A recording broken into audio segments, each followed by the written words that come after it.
Huwag magyabang sapagkat lahat tayo ay uuwi rin sa lupa. Ang kayamanan at kapangyarihan ay walang saysay sa huling hantungan.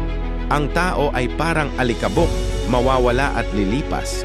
Kaya't huwag sayangin ang buhay sa kayabangan, kundi gamitin ito sa kabutihan.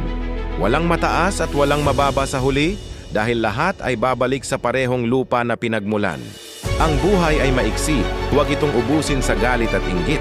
Ang pag-ibig at kabutihan lamang ang may halaga sa huling araw.